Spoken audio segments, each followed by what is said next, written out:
छोटे से कस्बे में ऋषभ नाम का युवा रहता था। घर की हालत बहुत खराब थी।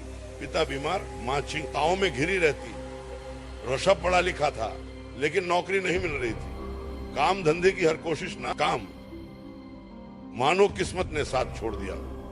हर रविवार उसके घर में बहस, तनाव और पैसों की कमी का माहौल बना रहता है। ऋषभ के मन में एक ही सवाल, आखिर मेरे घर में धन टिकता क्यों नहीं। एक बुजुर्ग साधु से मुलाकात। एक दिन वह मंदिर गया, मन भर आया। वह सूर्यदेव के सामने बैठा ही था कि एक बुजुर्ग साधु उसके पास आए। उन्होंने मुस्कुराकर पूछा, बेटा मन बहुत परेशान है ना। ऋषभ ने सिर झुका दिया। हाँ बाबा, पैसा आता ही नहीं और जो आता है वह रुकता ना।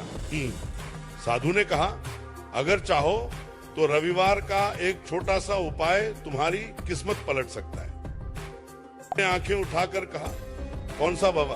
3 चमत्कारी रविवार का उपाय। साधु ने कहा, हर रविवार सूर्योदय के समय तांबे के लोटे में जल लो, उसमें गुड़ और लाल फूल डालकर सूर्य देव को अर्घ्य दो। साथ ही यह मंत्र जपो, ह्रीं ह्रीं सूर्याय नमः, फिर गाय को गे और गुड़ खिलाओ। और शाम को घर के द्वार पर सरसों के तेल का दीपक जलाओ।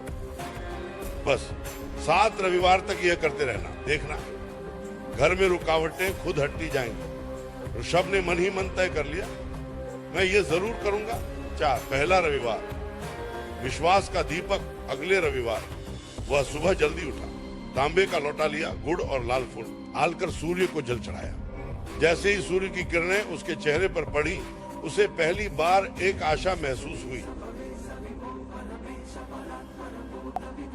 शाम को उसने दरवाजे पर दिया जलाया। उसी समय उसे एक पुराना दोस्त मिला जिसने कहा, मेरी कंपनी में एक पद खाली है, तुम इंटरव्यू देने आ जाना। उस रात लंबे समय बाद ऋषभ चैन से सोया। -5 दूसरा रविवार, दरवाजे खुलने लगे। दूसरे रविवार तक ऋषभ को थोड़ा आत्मविश्वास आने लगा। उसने वही उपाय दोहराया, जल चढ़ाया, मंत्र रजपा, गाय को गुड़ गेहूं खिलाया। इसी हफ्ते उसके इंटरव्यू का कॉल आया।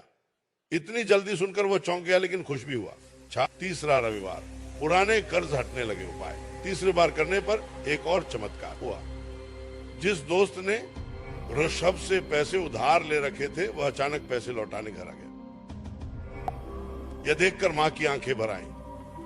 उन्होंने कहा, बेटा लगता है भगवान अब सच में सुन रहे हैं। 7 चौथा रविवार, तिजोरी में स्थिरता। इस रविवार साधु की बात याद कर ऋषभ ने तिजोरी साफ की और उसमें लाल इलायची रखी। उसी हफ्ते इंटरव्यू रिजल्ट आया। ऋषभ का चयन हो चुका था। जिस नौकरी का वह 2 साल से इंतजार कर रहा था, वह अब उसकी थी। आज 5वां रविवार, घर में रोशनी। अब घर में पैसा भी आने लगा और शांति भी।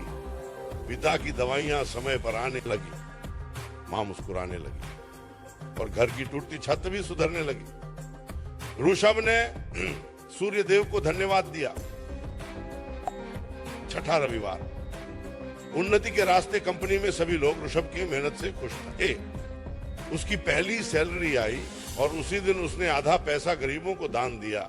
मन पे अजीब सी हल्की और सुखद अनुभूति हुई। उस रात उसने साधु को सपने में देखा, बेटा धन तो आता रहेगा, बस रविवार का ये आभार मत छोड़ना। 10 7वां रविवार, चमत्कार पूरा हुआ। 7वें रविवार में ऋषभ ने पूरा विधान किया। सूर्य की रोशनी में उसके चेहरे की मुस्कान चमक रही थी। उसे लग रहा था आज मेरा जीवन नया जन्म ले रहा है। कुछ समय बाद उसकी नौकरी स्थायी हो गई और कंपनी ने उसे प्रमोशन भी दिया। जिस घर में पहले गरीबी और चिंता का अंधेरा था, वहां अब स्थिरता, सुख और धन का प्रवाह होने लगा।